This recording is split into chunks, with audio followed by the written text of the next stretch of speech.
Good evening. Welcome to the Katerji show with me, your host, Katerji. We've got another in-studio event for you guys with my dear friend, Paul Conroy. Welcome to the show. Again, normally I do a direct one-to-one, but I can't hide him behind a blanket. Maybe I'll do that for the next mystery guest. Actually, wore me cloak. Yeah. So how are you doing, guys? Can you hear us okay? That's the normal question I ask before we begin. How is the sound starting for my fine viewers this evening? Good evening, Noel. Welcome to the show again. Just there's a slight lag. Sound is good. What about Paul's sound? Paul? Yep, how's it going out there, Noel? Good of you to come along, mate. How have you got that tan, Paul? Tell us about that tan. That should give you a sound check. I've been on holiday. I've been holidaying in Spain, which was fantastic, but a rather long drive from Kiev, 2,700 miles either way. So my poor little car hates me and my arse. There we go. How's Paul's sound? Is he okay? Should he hold the mic slightly closer to his mush? I think that's the question.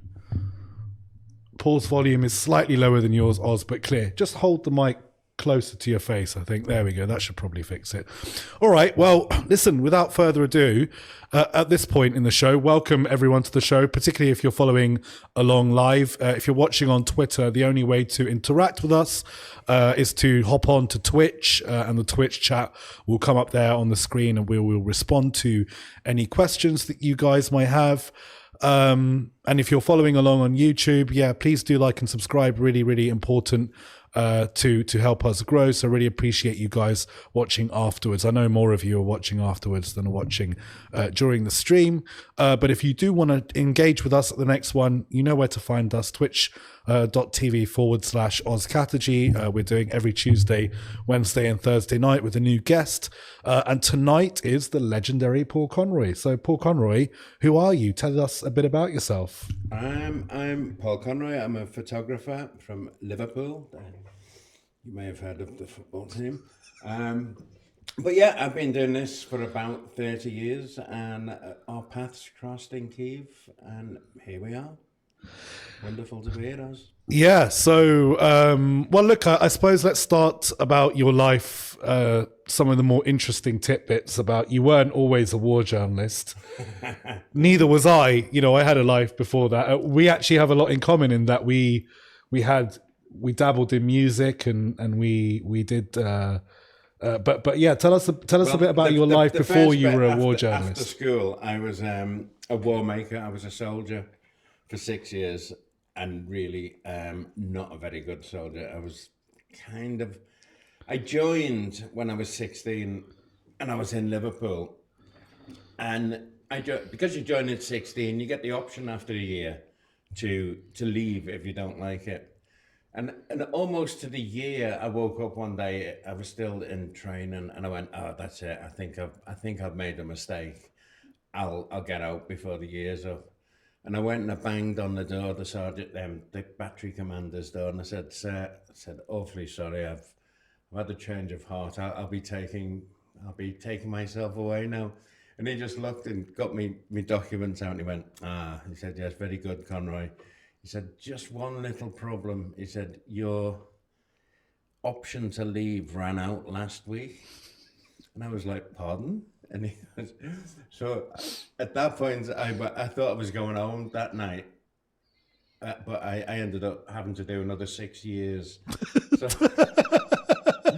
So it was like, oops, I've got this wrong. So I thought, okay, I'll just be really naughty and they'll kick me out. So I just started doing little things like I'd just wake up. They sent me to Germany. I was in a heavy artillery unit, so they sent me to Germany. And I'd wake up and go, right, I'm going off now. And I'd just leave camp and go to Italy for a week and thinking they'll soon get fed up. So I'd come back after a few weeks and they'd throw me in jail for a few weeks. And then they'd say, carry on. And then one day the adjutant called me in and I'm stood there all to attention. He goes, "Frankly, Conroy," he said, "you're a three-dimensional waste of space." And I was like, "Thank you, sir." And he goes, "But we know what you're up to. you're not going to get out. We spent a lot of money training you. We're not just kicking you out like that. And I went, and so it became this kind of battle.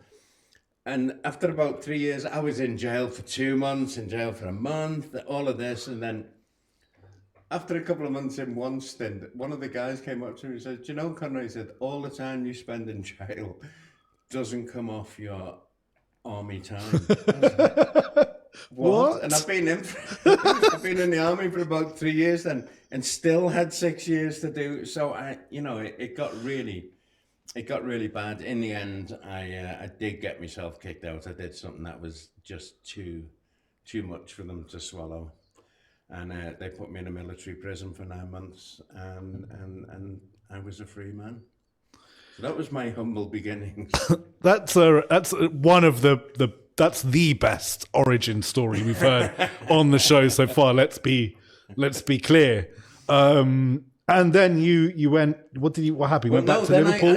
While I was in the army, when I wasn't in jail, I was in a band. So I was playing guitar in a band. I also took on the engineering, so I learned to use the desk and I mixed the live sound. So by the time I did get kicked out, I had a pretty good background in music, but engineering as well, doing the sound. So when I got out, my uncle had just set up a 24-track recording studio in Liverpool and asked if I'd come along and be the house engineer, which I did, which was absolutely fantastic. Recorded some wonderful bands. And then Willie Russell, the playwright, came and recorded some stuff there. So I ended up doing some music on Willie's feature films. I think it was Shirley Valentine and a few others. And I thought I'd found my path. Music was everything I wanted to do. And then one day I got a phone call off a guy and he said, "Someone gave us your number and said you're pretty handy with a camera," because I'd always played with cameras and done stills and videos. He said, "You're pretty handy with the camera. We're taking an aid convoy down to the Balkans. Do you fancy coming along and taking some pictures, making some film of it, some video?" And I was like, "Oh, okay." So kind of left. And it was just this amazing assortment of fucking oddballs. They were just wonderfully odd. There was a bunch of Sikh lads from Birmingham. There were some anarchists. There were some road protesters. And it was all in these completely unsuitable vehicles, like horse boxes. The Sikh lads had rented some vehicles from Budget and didn't tell them they were taking them to a war zone. So we set off, and it was just like this mad ride through Europe. And I was taking the pictures, but it was kind of very democratic. So we were in Italy, or I don't know, Greece or Italy or somewhere, and it was like they were having a vote on which direction to go, which I thought was hilarious. So I was filming it, and there's a couple of them stood about, and they said, "Aren't you voting?" And they go, "We're anarchists." We can't vote. We're anarchists. That would be, and But we were driving it into the mountains. We got all through Europe, crossed to Albania. And we were driving up the mountains towards Kukaz on the border, which is real kind of wild bandit country. And we got stopped by the police. But we didn't know they were police. They were just guys in cowboy boots with an RPG who just kind of stopped us. And they said, "Where are you?" They looked at me and went, "Where are you idiots off to?" And we were like, "Kosovo." And he went, wait there. And the cop went away and comes back and gives me a hold-all. And he says, "You'll need this where you're going." And I opened it, and it was like a Kalashnikov. And 2 grams of ammo. So I'm like, "Ooh, I've got a Kalashnikov." And so I get back in, and I was with these couple of hippies who were driving, and they're going... Crossing borders with firearms. Always a chill vibe. I've got nothing. So anyway, we made it to Kosovo, and they dropped off all the aid, and it was hilarious because there were like all these refugees that come out of Kosovo, and they were unwrapping all these bin bags and distributing the aid, and it was all like crimpling trousers and old dad shirts and all of that, and all these Kosovans are there in like Adidas and Nike and all of that, and we just kept doing this stuff, and they were just getting it and going, "What's this? Fucking fucking old rubbish that you're giving us. And they're going, we brought you aid, and they're going, Thanks. we've got style. What is this? It's like platform shoes and everything. So they dropped that off, but I kind of thought there's got to be more to it than this. So I went up to the border where the refugees were coming out, and I had my cameras and that. But I felt very uncomfortable going up to people because there was just like this mass of people coming out. And I remember being holding back a bit. And then what happened is what got me into this. They started coming up to me and telling me what had happened to them. And these were the most horrendous tales. This is when Serbian ethnic cleansing was at its peak. And, you know, this little old bird of a pensioner, a little old sparrow, she said, the Serbs got us in the village, got two of the men, took them in front of everyone else and just like cut their faces off with bayonets. And that's how they got the village emptied. They just did the most appalling thing, and the whole village left. And what had happened is they'd spent weeks walking across Kosovo in the blazing heat. And I remember distinctly, you know, she was going, tell the world. And it wasn't that, this was the first time they'd had to talk about it, because they didn't talk about it amongst themselves, because it had happened to each and every one of them. So, you know, there's no point in moaning to each other about it. It was horrendous, but they'd all been through it.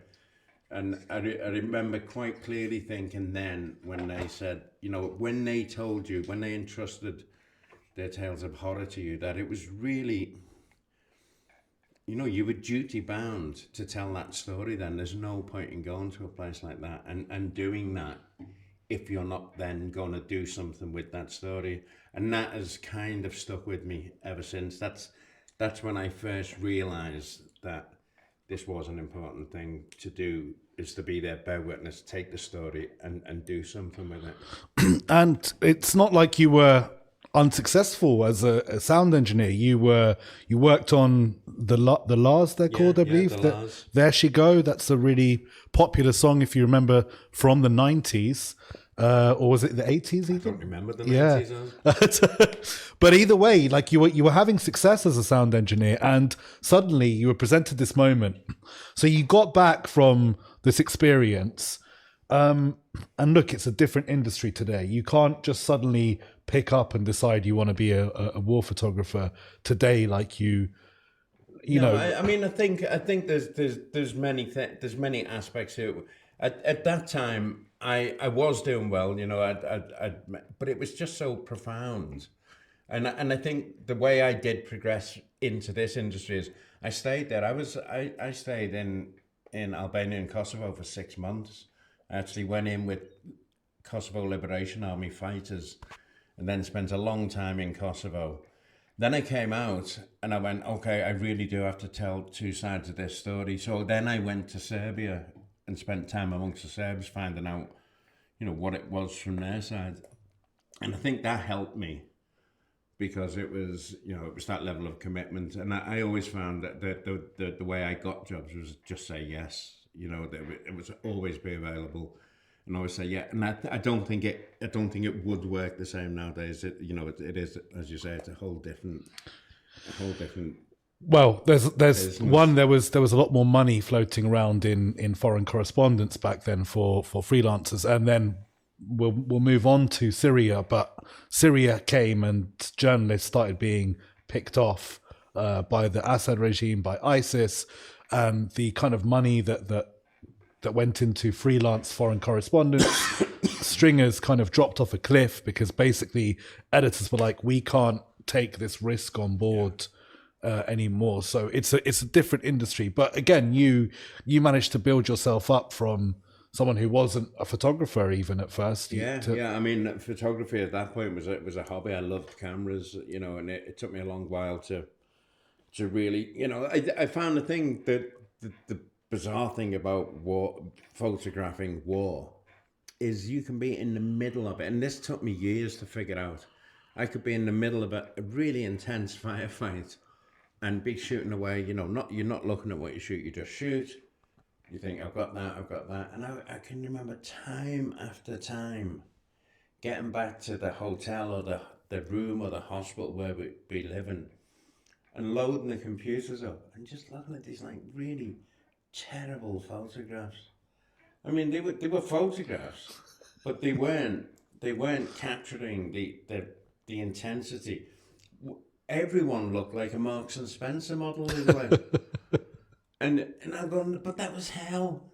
But there they are. They all looked stuffed, and it took me years of kind of watching when battles began, and I realized that the pictures that work are the ones that are taken in the very first 3, 4, 5 seconds of an event, of an attack, of gunfire, of rocket fire, because that's when people are caught off guard and there's movement. So I remember the one that really taught me that lesson. There was stuff landing here and there, but it's when a mortar landed near a vehicle, and there were like 12 guys in this vehicle, and everyone basically, naturally, and as they should have, shit themselves when it went bang so close. And I just remember catching it as they went bang. I took a shot of them, and they were all in the back of this vehicle. And it reminded me of the Last Supper, you know, where they're all sitting there, and there's real life in that picture.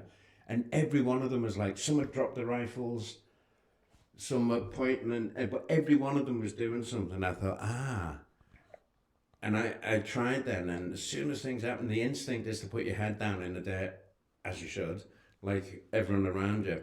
But if you can shoot in that first 4, 5, 6 seconds, you got the emotion, you got the action, you got the fear, you got the horror, you got the bravery, but things happen in them first moments. So it took me ages to get this in me thickhead. And eventually that settled in. Then I got blown up and it was like, oh God, I'm actually not very good at anything else, but I do know this little secret. That's when to shoot. So yeah, it took a long time, but it was like just finding my way, you know. I mean, because I never trained as a photographer, and I've been in enough situations where I think these photographs should by now be good, but there was something missing. And once I realized what it was missing, that's when I started really going, you know, that picture actually, the old adage of a picture tells 1,000 words, you know, that's what I think about in a photograph, is that photograph, not with a caption, not with 2,000 words by a brilliant writer like Marie, but just that picture. Everything has to come out in that one frame. So another photography-based question. I suppose if you are a newbie photographer, dealing with things like ISO, shutter speed, etc., while you are also under gunfire, seems like a very intense thing to try and, you know. And so how much time do you spend setting up your camera while in that moment where you're going to take a shot? Are you like so super quick that you do it, or do you just have like a setting that you just trust and that you use for most things? You know, throughout the day I'll adjust the camera. I'll keep adjusting the camera for what I think I'm going to shoot. What you really want when you've got 4 or 5 seconds, all you want to be focused on at that point is really composition. That's your main aim. So if you've been going through the day, you know, take account of the change in light, you know, keep the ISO where roughly you think it is, have the camera ready on burst mode. So when it happens, you know, when you're shooting when you're shooting action, the conflict, you need the camera set up. But I will constantly, as the day progresses, I'll adjust it for the light conditions. So if you are entering into a tunnel, you will, like, the instinct will be like you change your camera, and then when you get out the tunnel, you change your camera again, even though you're not sure anything is going to happen. Because I want to know that once if something goes boom in that tunnel, then I'll be ready for it. And also there's like shooting at nights. You know, the one of the things that you find at night is the instinct is to crank the gain up and opening out, get it down to 1.8, depending on what lens you've got on. But then if something explodes and you shoot it, you just get a great big white because there's that much light coming in. So it just takes a while to get to know that, yeah, it looks dark, but if shit starts happening and you start shooting, you'll have that. And I had it down to a fine art. I knew what certain explosions would look like. I knew what settings I needed.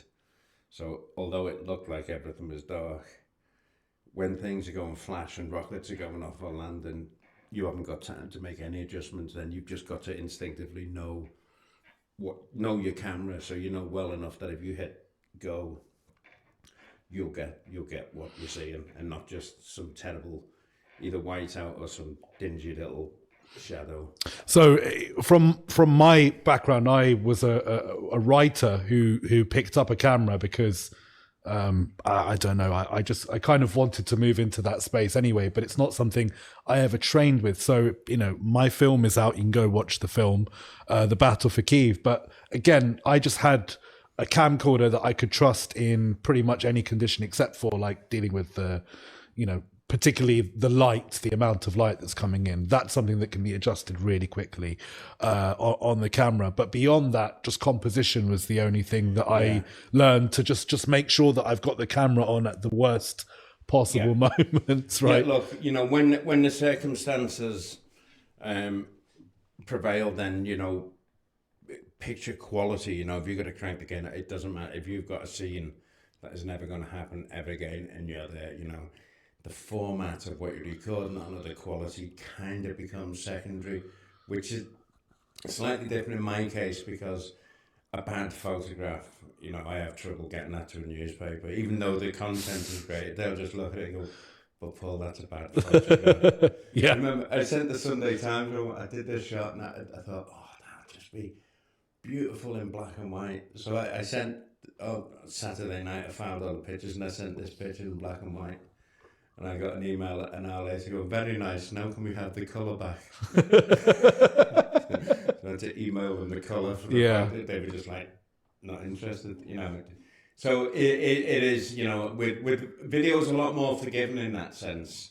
Because, you know, if you're travelling along and something goes bang and you've got that camera and you get it, you know, I've got to actually... Yeah.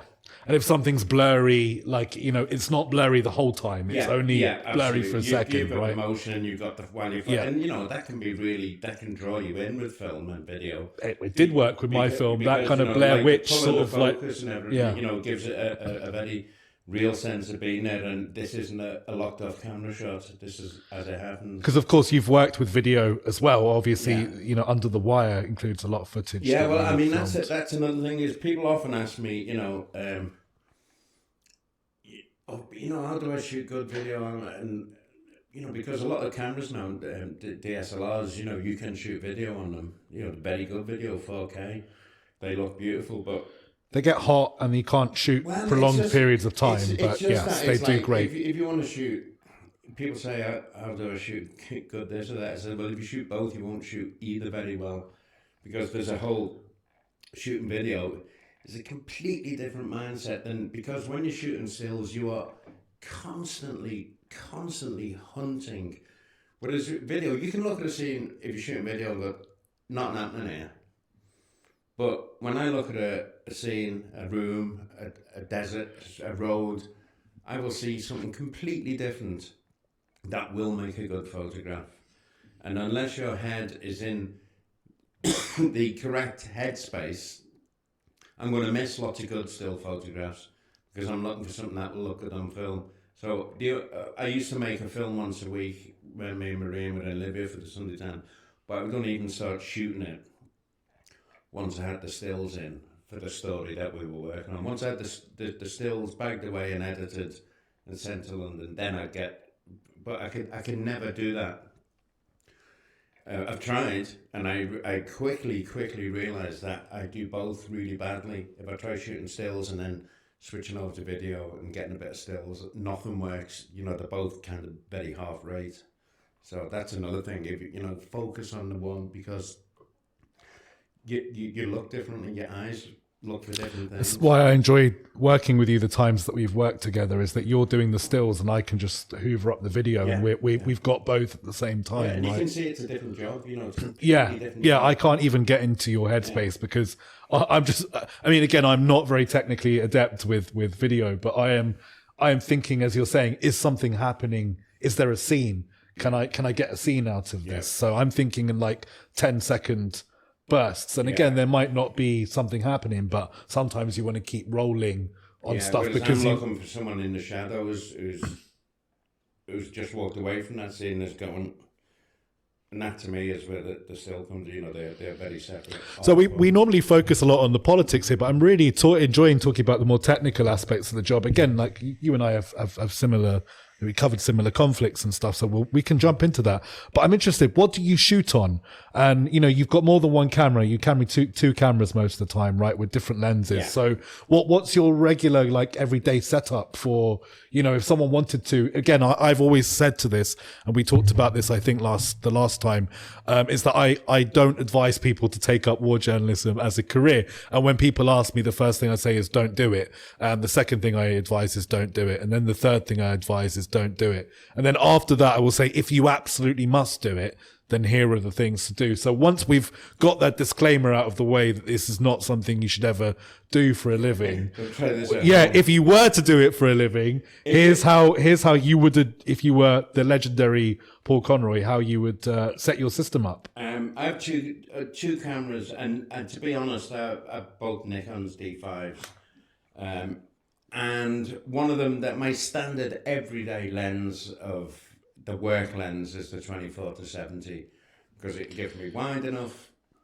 Then I've got a 70-200 on the other. Now that's a telephoto, but to be honest, I use the telephoto when people won't allow me near a scene because you get this effect. I'm sure, technical people know of foreshortening. So when you shoot down a long lens, everything gets compressed and you get no depth. And therefore, I just find that if you want people to feel, which you obviously want, is to people to feel like they're in the photograph, shooting between 24 and 50 mil. And you see them photographs, I could shoot the same scene, but one's shot in 24-50. So you're in there, you're close, you can smell it, you're doing that. And when you see the same scene shot with a long lens, there's a real sense of distance, of it not being in the scene, and it's because it's been shot in a long lens. Again, these are things you can't really learn at a photography school because they're teaching you how to use lenses in a totally different way than you're doing as a war correspondent, a war photographer, because you are looking for the camera lenses to do different functions for you while you're there, right? And I really like when people get a photograph. So if I'm in the scene, I shot an amazing scene in Libya when there were just all these guys with bayonets out and they were going mental. It was getting out of hand, but I was right in the middle of them. And when I saw them pictures afterwards, I felt like I was in, I still had the feeling that I was in the middle of that crowd. And my mate had shot some, but he hadn't been that keen on getting in, for whatever reasons, and I respect them completely. He shot them with a long lens. And when I saw them side by side, I went, and that's why. So if I had to give it all up, all the kit, I'd have one camera body with a 50mm lens. What camera body? And again, let's go into the brand differences and why you've settled on the brand that you have. Like, is there a particular reason? You've shot on basically everything over the course of your career, right? Yeah. It's just like when you rely so often, as you do, on doing things quickly, and you need to translate what's in your head via these clumsy old fingers quickly. You want it to be instinctive. Now I can get my camera and I can change settings without looking. I can just go shit, a rapid change. So I started off on Nikons, and as they evolved, I evolved it. You buy a lot of new camera bodies, but what you tend to not do, unless you break them, is buy new lenses, because the same lenses will fit everybody that comes, and then it gets really expensive to go out and buy a whole new set of lenses. And I remember my lenses are clearly the most important, but bodies play a huge role in this, obviously. Yeah, but again, like people watching maybe thinking the only way I can do this is if I've got like a C300 or something that costs $3,000 maybe. But like, you could still achieve these things with a smaller, cheaper body with the same lens, right? It's what is the body bringing to the show? The body is bringing, so it's the ability to shoot. It covers like the D5s that I use are just superb in low light. You can move down the range, and then you start finding that the ability to shoot in low light because these images go out for publication for magazines. Now you get away with it for an actual newspaper because they print it on toilet paper.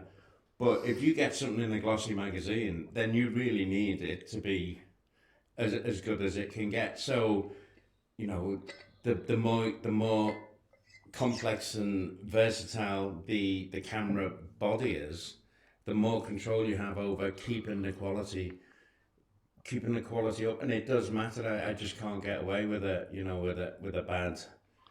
The shot could be nice, but if it's technically a bad, a picture editor won't even give you an extra second of thought. If they see that you've delivered a lump of crap, they'll see it, and there won't be any, it was raining, and it's like, it's got to be good. So it's my insurance. Having it the best I can get means I've got as much control as I can possibly have.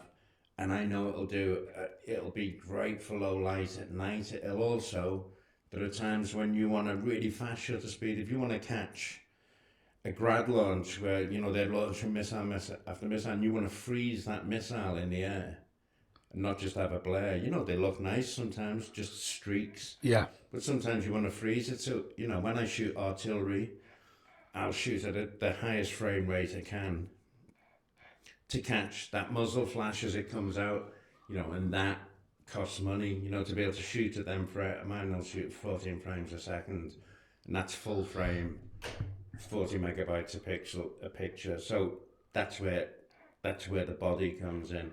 The lenses, everything depends on how much light is getting to that sensor. And so people go, I can shoot everything on an iPhone, and I'm like, yeah, kind of, but if you're not seeing that, I've got a 2 kilogram lump of glass attached to the front of my sensor. You could shoot anything on an iPhone if it's right in front of you, and it's just the amount. It's purely physics. It's the amount. The more light you can get to that sensor, the better.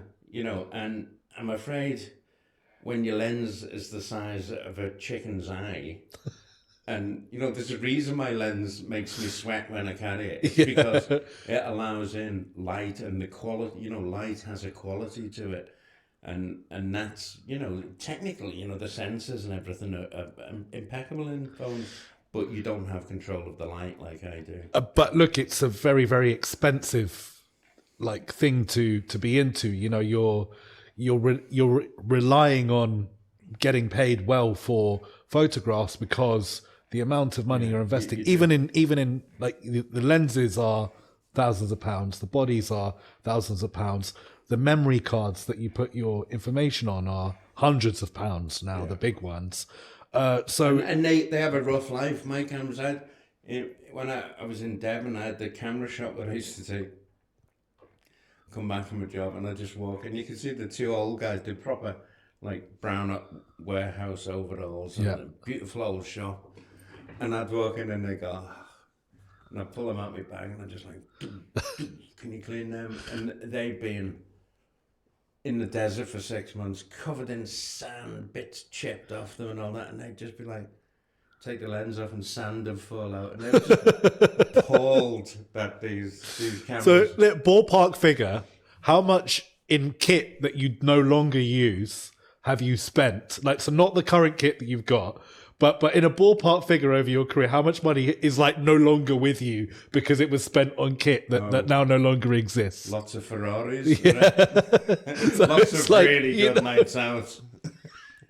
A lot of money, right? It's prohibitive. So it's not just the insurance, medical insurance, the getting to a place, the paying for fixers, it's the amount of gear that you've got is expensive. It's difficult to insure because you're going to places where, as you said, there's a rough you're in a hostile environment and your kit is not always going to survive. So what do you do about insurance? You basically just say, well, there's nothing I can do. Yeah, it's one of those, isn't it? It's it's like 9 times. If you got a gig for a big company, then you can go. Like when I was blown up in Syria, the Sunday Times just replaced everything. New cameras, new laptop. They didn't blink. They just went, "What did you have?" Gave them a list, and I got it back.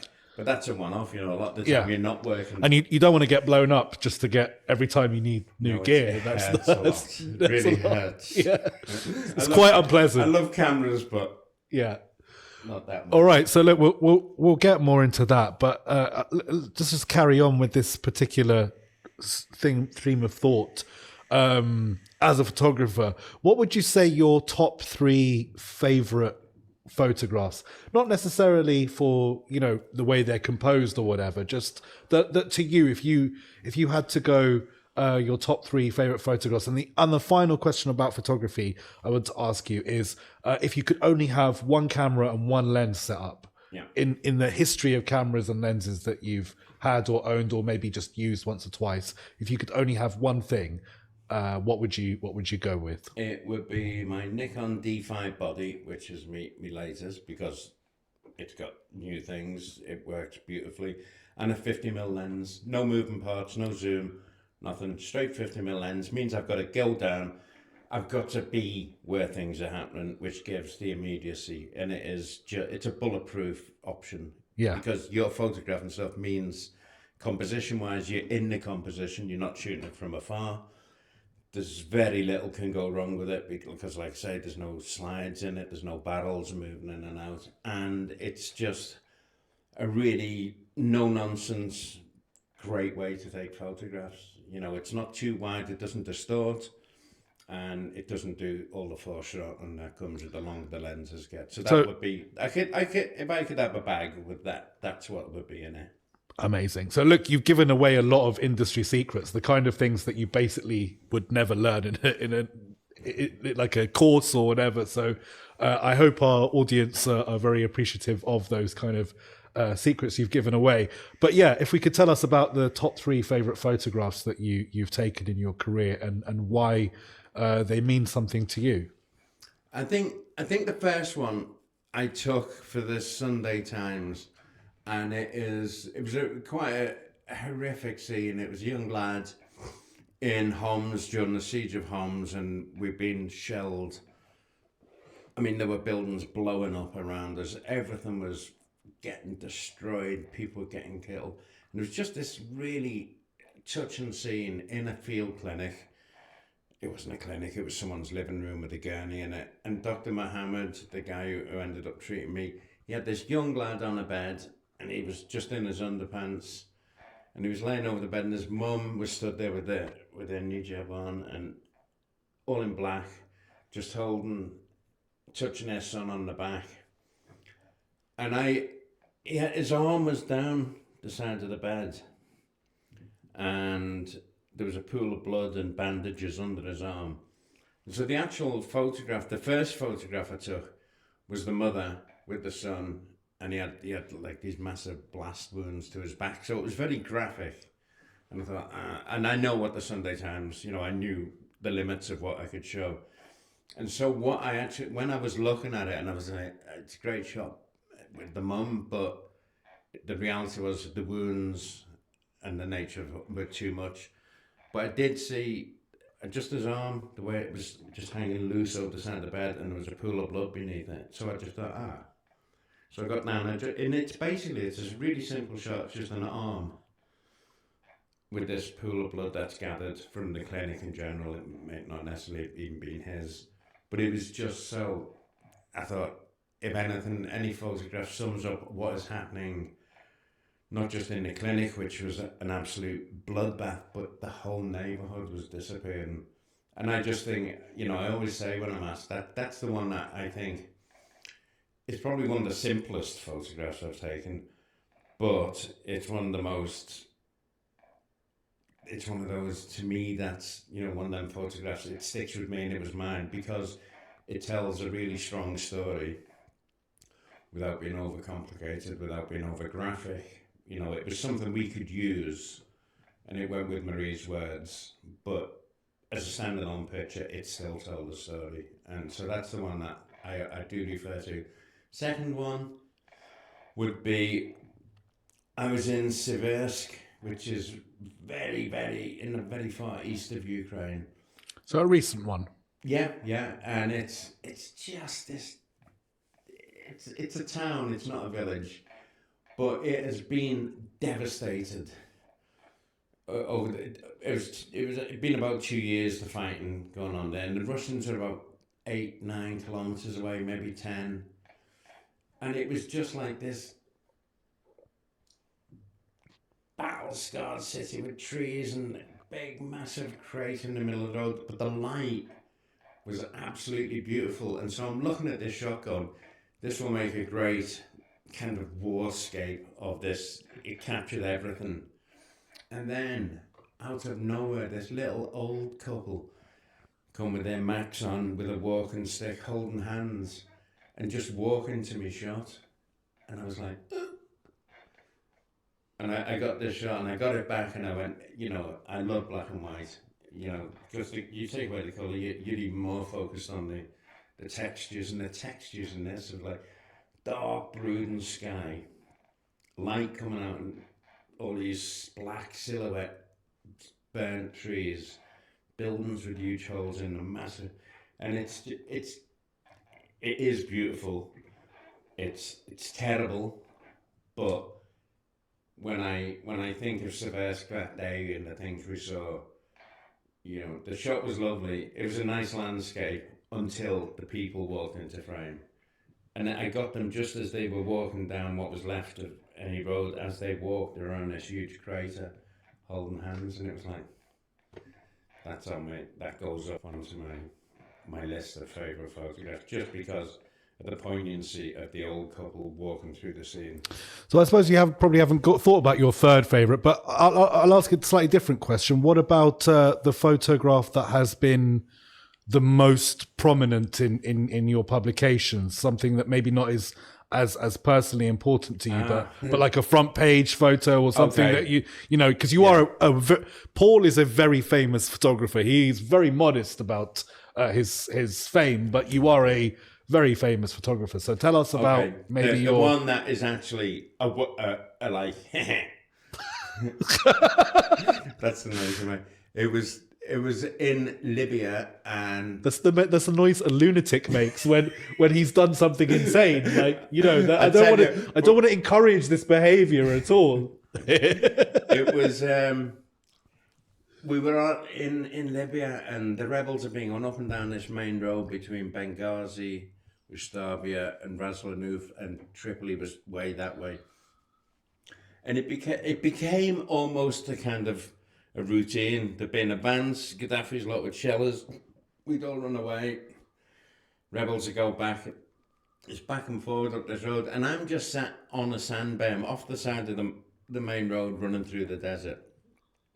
And I'm having a fag, just like 50 degrees, like, and then a MiG jet comes in and drops like a 500-pound bomb. And I heard the jet, and I was like, put my fag out, grab my camera, and I just see a load of people running towards me. And I just blast off a load of shots, because there's an anti-aircraft gun there, firing away, big double barrel, 22 millimeter. And I just get all these people, like, almost diving through the air in these dramatic, and I'm like, oh, wow.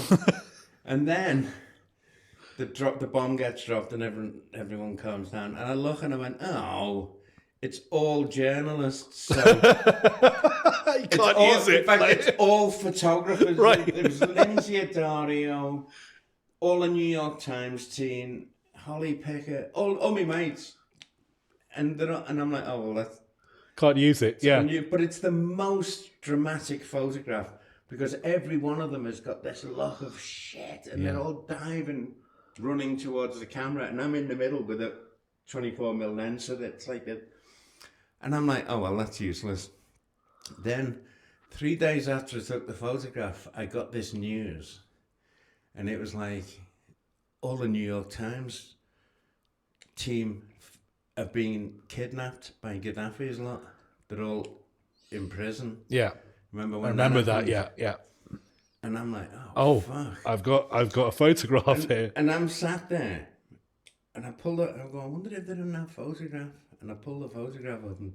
They're all in the photo. Everyone who's now in jail. And then Finbar O'Reilly from Reuters walked past, and he goes, he said, when did you do that? I said, it was about 3 days ago. And he's gone, dun, dun, dun. And I mean, I've apologised to everyone in the picture since. Yeah, like, I'm sorry for taking that, but you know. What am I going to do? And so Reuters bought it off me on the spot. Immediately. They were like, we'll have that. Yeah. They just pulled a bag of money out and went, we're having that. And like an hour later, it was on every channel in the world, New York Times team. So that is the picture that's gone as far and wide, and, you know, pure, absolute, actually bad workmanship on my half, because... Well, it's also kind of funny that you've taken a great photo, but because it's of war journalists, and I think most people wouldn't realise that we would never publish a photo of ourselves somewhere. But often, you know, you look back on things, particularly when colleagues are no longer with us, and those photos that we take of each other are really important for telling the story, even though we ourselves, again, it's when we were coming here on the way, I was saying it's weird as a war journalist interviewing another war journalist, because the things that we necessarily find interesting will be different to the stuff that Oh, well, I mean, I was close to deleting it. Do you know what I mean? Like, yeah, mental. That would have been a bad mistake, you know. But I mean, it's just one of those things, you know. I had to shoot without, because it was so split second. But that has gone absolutely. It's on the cover of textbooks. It's on human. You know, everyone uses that picture, so that's probably the most. And again, it was one you would have never seen the light of day, because it's of other war journalists. In a normal scenario, I'd just looked at it on my camera and gone, "Oh bollocks!" But you know, it was just one of those ones. I had about 4 of them, but one of them was just perfectly framed, perfectly sharp. Everything about it was right, and it's beautiful, because in the back you got the anti-aircraft gun, and you've got like these Libyan rebels in midair jumping off with kafirs flowing, and everyone's doing something in the picture. Have a look, Google it now, you'll find it. 100%, I will. It's a great photograph. You should put a Substack up about those photos, and I will link to it. That'll be a great excuse to do that. One of the things I wanted to say before we move on is when I was in Iraq covering the battle for Mosul, there was a moment where some soldiers had been killed, and I wasn't the people we were deployed with didn't want their bodies filmed, which is completely understandable. What I was able to film is the reaction of the shell-shocked journalists who had witnessed all of that, and in the end that ended up being quite a moving, seeing a journalist trembling was in and itself something but again you have to, I had to think of my outside of the box and think, actually I can't tell the story with the photographs. I've not been allowed by the people I'm embedded with, so I have to tell it in a different way. You can show the aftermath of the events, you know, which in a way, as a filmmaker, it's probably easier for me to drag a journalist into shot than anyway. So look, I hope you've got some really technical insights into the industry here. Let's kind of move on to the more, you know, about you and your life. You got back from the Balkans. Obviously, you did a great stint there, and that was it. You are now going to be a war photographer. Well, so I thought, so I come back on after, you know, it took me nearly a year to being out there, to making the film and editing it and all of that. And it went off, and it went on, did festivals, and it got really well received. So I thought, right, that's it. I'm now a war photographer, filmmaker, whatever. And then the next phone call I got was like, it was a guy from Channel 4, a guy called Mike Chamberlain. And he goes, that Paul? And I went, yeah. And he goes, just seen your Kosovo film. He goes, do you fancy going anywhere in the world and having an adventure and filming it? And I was like, yeah. And I said, anywhere? And he goes, yeah. He said, take an hour to have a think. And so I just thought, well, I could go to like quite fancy Mexico. And so I phoned them back, and it was like, I had this old map that had been given to me years ago by an old Mexican, because I would go and work and I get peyote.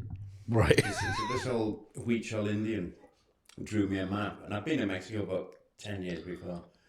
And so I phoned them back, going, Mike, I've got this old map that some old Huichol Indian gave me in Mexico years ago, showing the peyote fields. How about I start in the Caribbean?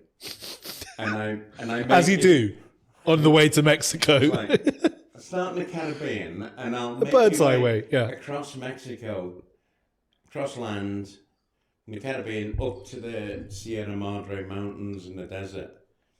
But I won't use public transport. I'll do it whatever way I can. And he went, brilliant. And so like a month later, I'm in Mexico with a camera, just me, a camera, having an adventure. And it was great. I worked my way across Mexico from the Cancun coast, through Mexico, through the jungle to Mexico City. And I ended up at the base of the Sierra Madre Mountains, which are absolutely up there. Runs right down the spine of Mexico, and I thought, I know, I'll buy a horse. And so I went in. As you do, when in Rome. Went into the desert with this guy who gave me a lift, and I said, do you know where I can buy a horse? And he was like, what? I said, I need a horse to go over the mountains. So he took me to this like dirt poor farm. Don't worry about that, guys. To a dirt poor farm in the middle of the desert in the lowlands, where I paid $200 for this horse and a saddle. And they were just looking at me going, okay.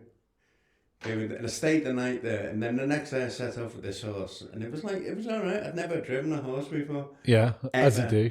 I've been on a donkey in Blackpool. So I got to the mountains, and as soon as we started going up the mountains, this horse just stopped. I was like, no, I was like, I can't do mountains, mate. I'm a horse. I was like, how do you make it go? So You need a donkey for that.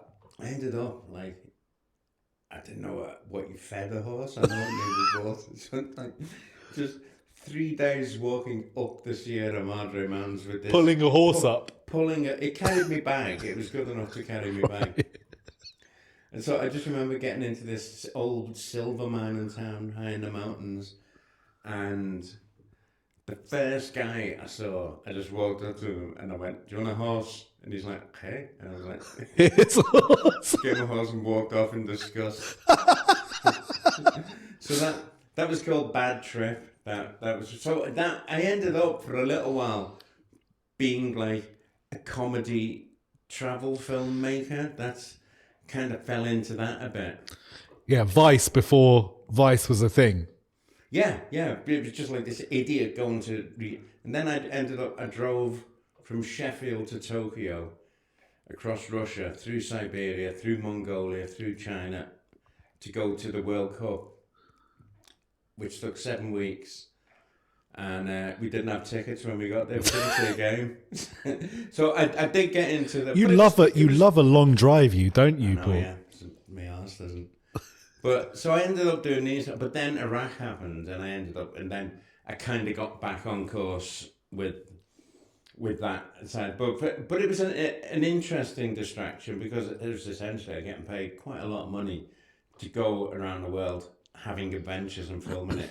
So I did them 2 films. But then after that, after Iraq, then that's when I fully got immersed and back on track, really, into war journalism. So look, probably the most famous thing about you, obviously you were portrayed in a film by Jamie Dornan, who's a good friend of yours. Tell us about that. Perfect casting. Yeah. I mean, yeah, definitely, right. You can obviously see the likeness. Well, I like how young he is, because they've been really kind to you with that one. Look old, man. Yeah. Anyway, so look, tell us about Under the Wire. Tell us about that story. Obviously, it's one you've told many times. We don't need the full blow by blow, but obviously you and Marie Colvin, you were Marie Colvin's photographer. So tell us about that story, basically. Walk us to the point that you were basically evacuated out of Syria. Okay, so we'd spent nigh on a year in Libya, me and Marie, covering the Libyan revolution. we got back home, and within days, Marie was ringing me up, going, "Paul, we have to go to Syria. We have to go to Syria." And I was like, "Of course." So we did the two-pronged approach. I hit the picture desk up. She was hitting the phone desk. And eventually in January or February in 2012, they gave us the go-ahead to try and get into Syria. I was already banned from Syria. Marie couldn't get a visa, and we didn't want to go in with the regime anyway.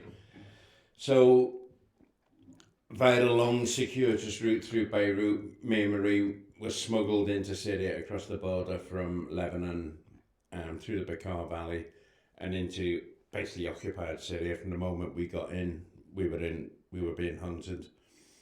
We travelled for 3 days on motorbikes at night with the Free Syrian Army. And then on day 4, we were put into a tunnel about 10 metres below ground, about 1.5 metres high. It was a concrete sewer drain. And we kind of hobbled our way through that. It was 3 miles, the tunnel. It was quite a vicious way to get into anywhere. And I've seen it. It's in Under the Wire. It's in the film. But how big? It's a tiny little tunnel. I couldn't stand up. I was bent like that with my rucksack on my front.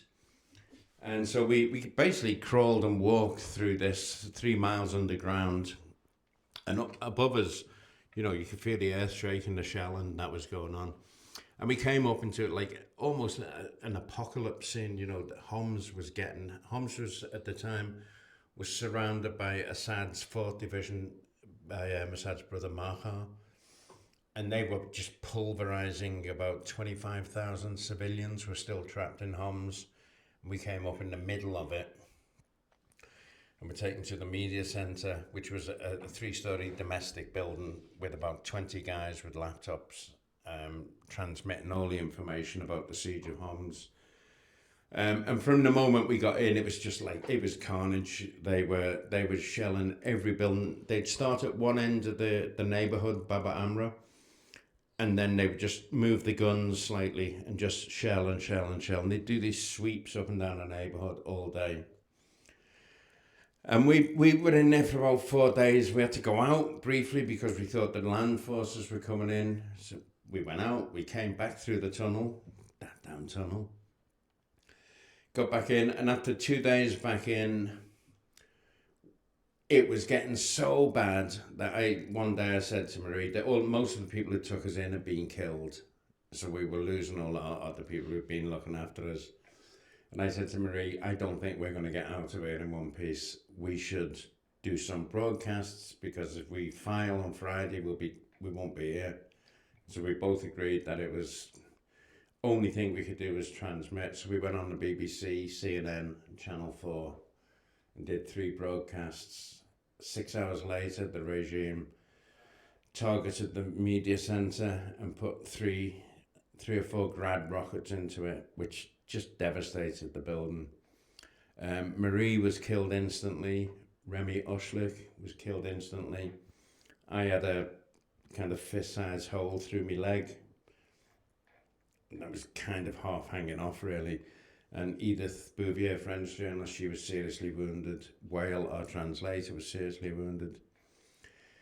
So, to cut a long story short, Marie was dead.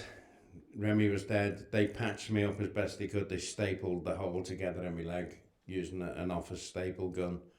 Cleaned it. Another 5 days when the regime realised, the doctors put a video of us on YouTube, and the regime realised we were still alive, so then sent in death squads to hunt us down and carried on shelling us. And this kind of culminated in my escape. We set off about midnight from the room we were being hidden in, and we just drove through the front lines full on. It was the only thing we could do at that point, was to just drive out. And Assad's lot through everything. We just drove through 15 minutes of a front line where they just threw every weapon in the world at us. 21 of the guys, 21 of us set off, 17 of them were killed on the way out. Then they lowered me in the tunnel, stuck me on the back of a cut-down motorbike, drove me through the tunnel, and from there it was like another 4 days traveling at night, and I was kind of starting to, I had gangrene in my leg at that point, and I was starting to fade and not wake up, and it got really, really grim. But I eventually was smuggled back into Beirut, where I couldn't go to the hospital, so the ambassador hid me in the house, the ambassador's house, and then a couple of days... Is that Tom Fletcher? Tom Fletcher, yeah. Who is now the UN relief yeah. chief. Yeah, it's a good man, Tom. Top chap. His mum and his wife and Tom had me in their house, and I was filthy, covered in blood, smelling. And his mum knelt down to take my shoes off, and I'm like, you don't have to do that. I hadn't had my boots off in about 12 days, and blood had been poured in it. So they were angels. They kept me alive to get me out.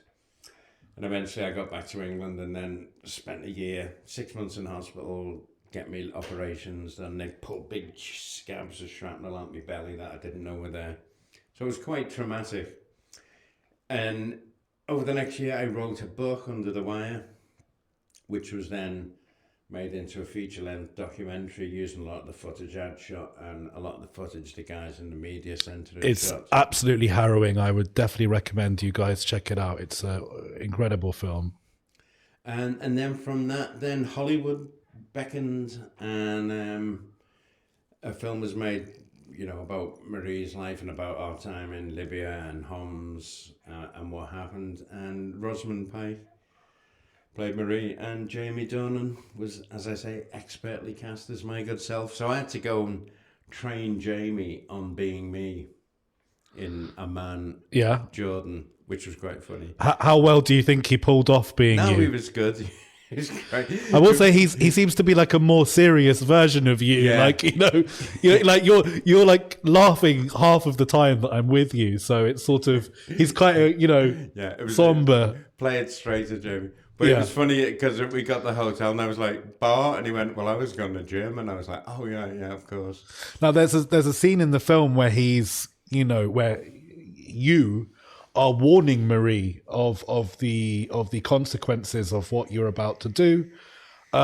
Is that a conversation that took place accurately? And again, this is a situation that not every war journalist gets into, but at some point you will ask yourself, am I prepared to die for this story? No story's worth dying for. Exactly, but you were prepared to put yourself in a very difficult situation. In the films, yeah.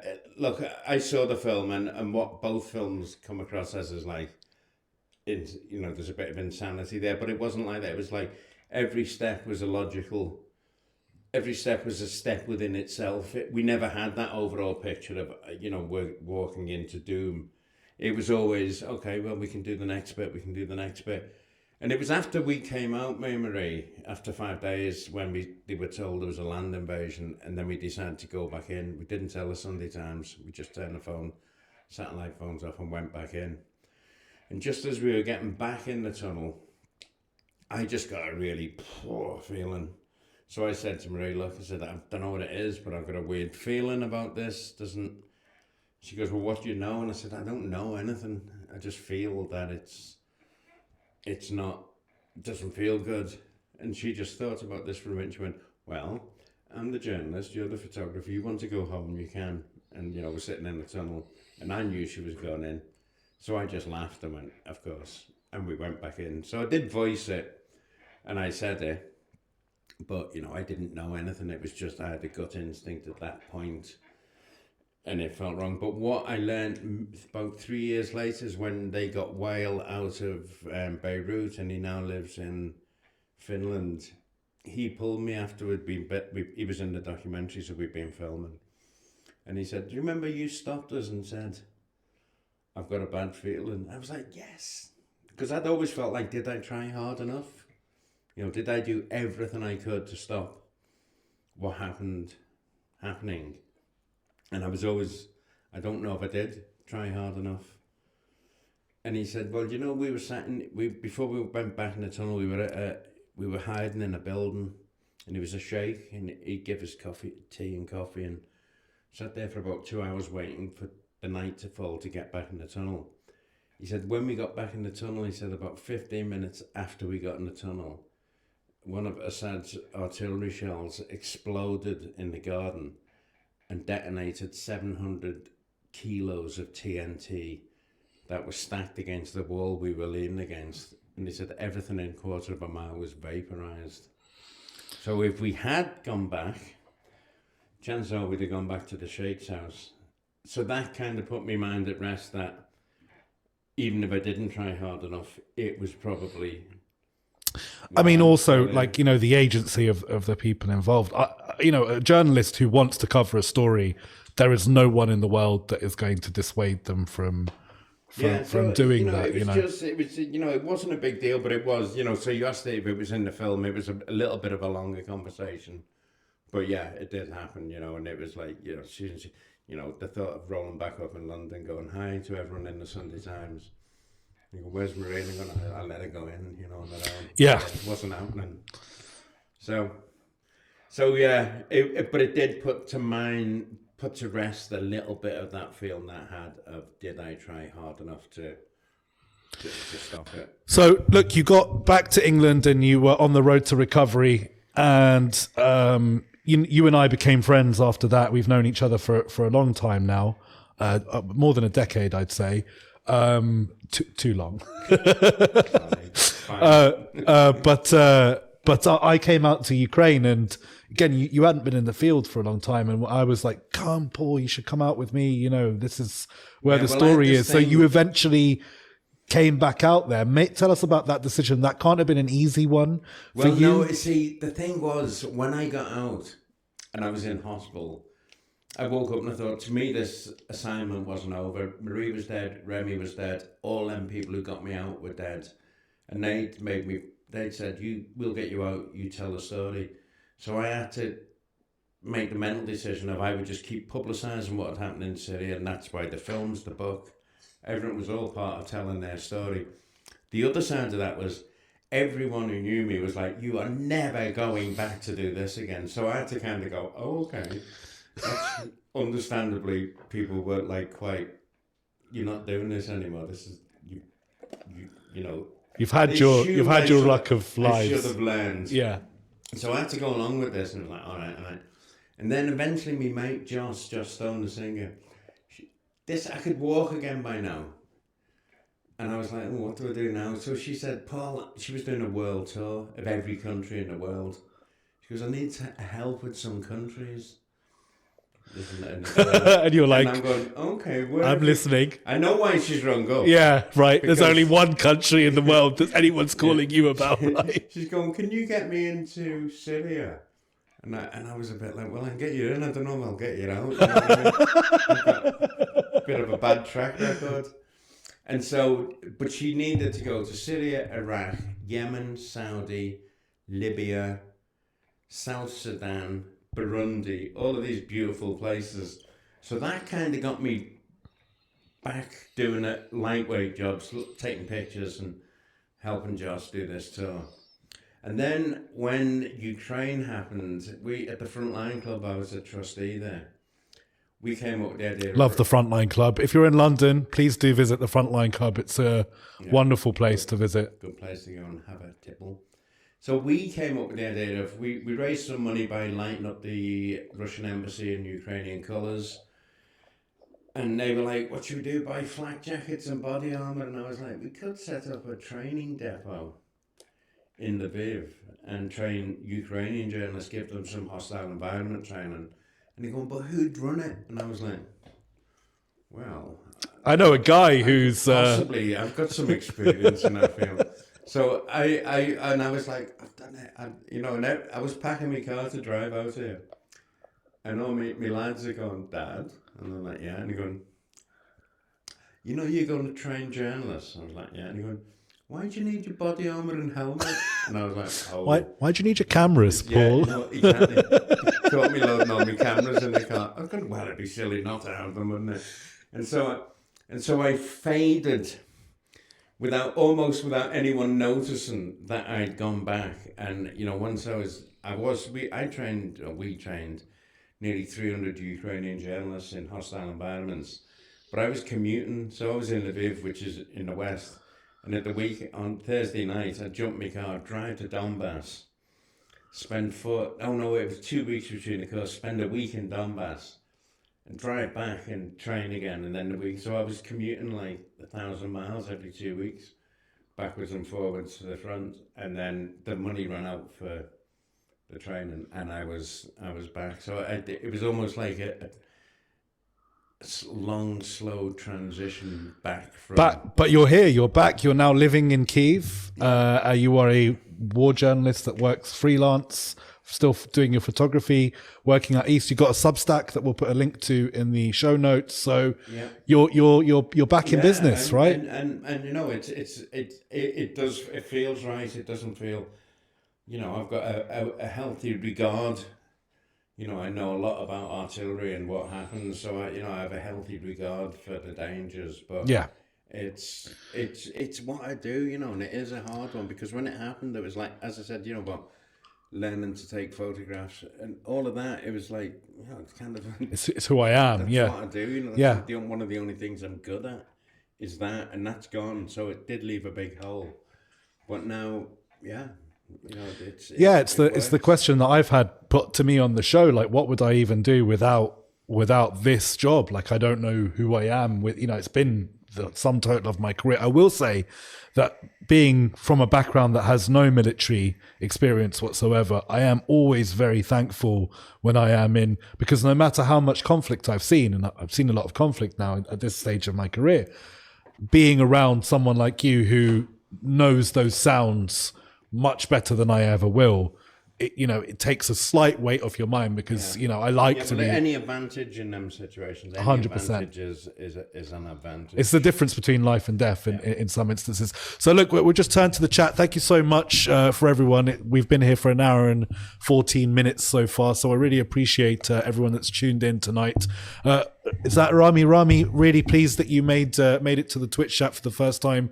You are also one of our favorite people. Thanks to everyone for tuning in. Paul has given us a lot of his time tonight, so I'm just going to throw to see if there's any audience questions at all. I think we addressed the history of your background and the technical stuff, and the technical stuff I love. I think all that technical stuff will be really, really interesting.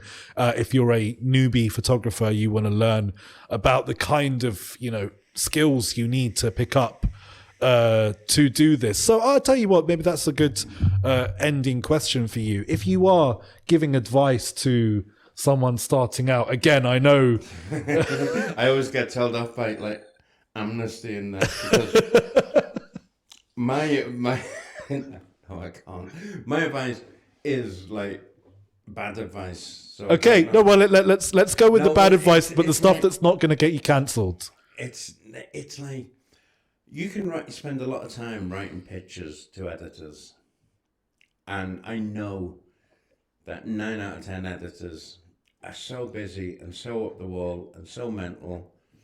So, you know, sending stuff in that you want to do barely gets a read. However, if you just go and do it, if you've done it, and then you're already out and safe. Well, no, if it lands on their desk and it's done. Just saying. Okay, so listen, as an experienced veteran war correspondent, I will say that is terrible advice, but it's also the only advice that matters, really, because if you are a beginner, no one is going to pay to send you anywhere. You can forget that. The only way into this industry now is if you start off at a newsroom and work your way up as a producer to. That's the question now. Someone's asked the question. We'll get to the question. I was interrupted me mid-flow. Sorry, I'm teaching the young'uns. Oz's flow there. So look, I mean, again, it's bad advice because it's dangerous and it's foolhardy, but really the only way you're going to get the experience in the industry is to go out and do the job. And my advice after the 3 don't do it is to just go out somewhere, find a part of the world that isn't being covered that much. Don't go to Beirut and sit there with every foreign correspondent or every Middle East correspondent in the Western hemisphere is going to be based in Beirut at some point. As fun as Beirut is, speaking as a native Beiruti, go somewhere else. Go to Cairo. Look, it go doesn't, to it doesn't have to be a heavy conflict. It doesn't. Something more interesting. Where there's a lot of bad situations in the world that aren't physically as explosively dangerous that are begging out for coverage. So there are places you can go, and I really wouldn't recommend rocking up and going to a front line. No, absolutely not. But there are foreign stories out there that if you can get them, and you've got the drive and the ambition, a lot of people start that way. It doesn't have to be raging battles, but the results of conflict are often far more captivating for sure than the actual act of it. It takes a lot of things, but the aftermath is very often some of the most interesting parts of a story.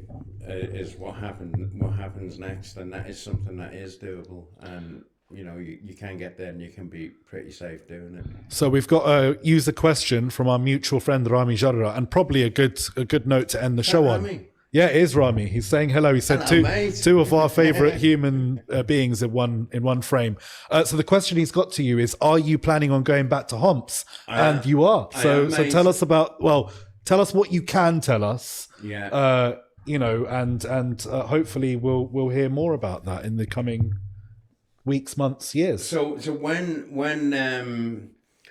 when Aleppo and then Hama and Homs and Damascus fell me, I was in Odessa, and it was like nearly impossible to get out, and I wanted to be in Homs when it fell, but I also wanted the people I knew there, as many who'd survived and were coming back, to be back. So Lindsay from Channel 4 went and said, Paul, everyone's asking about you. So the people who made Under the Wire, we got together and we wanted to get me returned to Homs to meet all of the people who'd saved my life in Homs, and go back and make a follow-up to what happened to them, all the people who helped me, all the people who survived, all the people who sheltered us, who fed us during that time.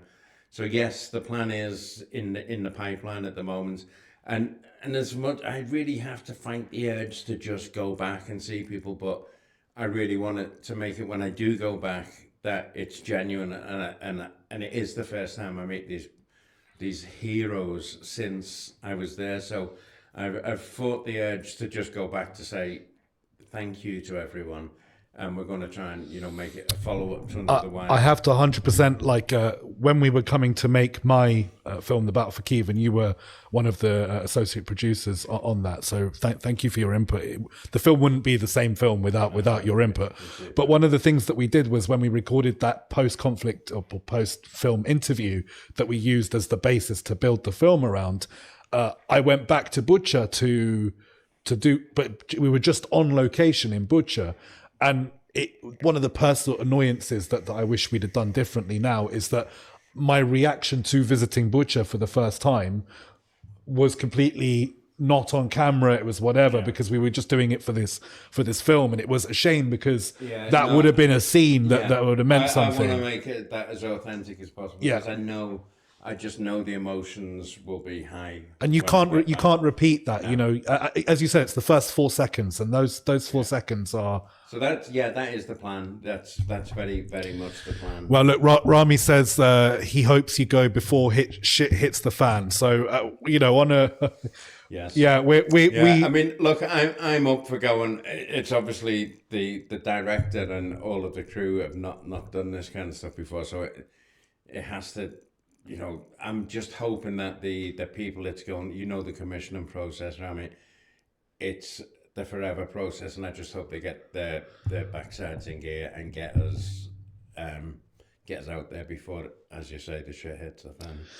Well, listen, thank you so much. We've had 1,500 more or so viewers tonight, so really, really great. Really important to have your feedback as well in every show.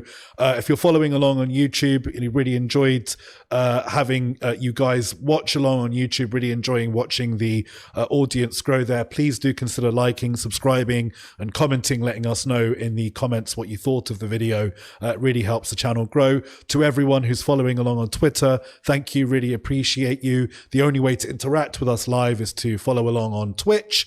And again, to everyone who's in the comment section every week, thank you guys so much for the show. It wouldn't be the show without the input of you guys. I wanted to thank Paul for coming on the show tonight. We are going to put the link to your Substack and your socials in there. So yeah, look, any final thoughts you wanted to share with, particularly for young war journalists who are considering entering into the field of, you know, what the knowledge in your brain is something that could teach many courses at university should you decide to retire at some point? Just really bear in mind what you're doing out there. That's the important thing. You're out there and you're being entrusted with some of the most valuable stories that will be told to other people it's happening to. You know, it's about them. It's not about being a big war correspondent or a war journalist. It's about taking those people's stories and bringing them out and going to the ends of the earth to make sure that the stories you've been entrusted with, you come out and you tell them to the very, very best of your ability, and you'll get it right. You know, just keep in mind it's about them, and it's not about you or how excited you are or whatever. It's just people are going to tell you things because they consider you a lifeline to getting their stories, often of horror, out to the world, and that's the most important thing about it. If you remember that, if you keep that at your forefront, then you really won't go wrong. So listen, thank you so much, guys. Really, really appreciate you all. And we will see you on the next show. So thank you. And a big, big thank you to our guest, Paul Conroy. Really, we'll have you back on the show in the future to tell us about your return to Homs. So, all right. Good night, guys. Take care, everyone.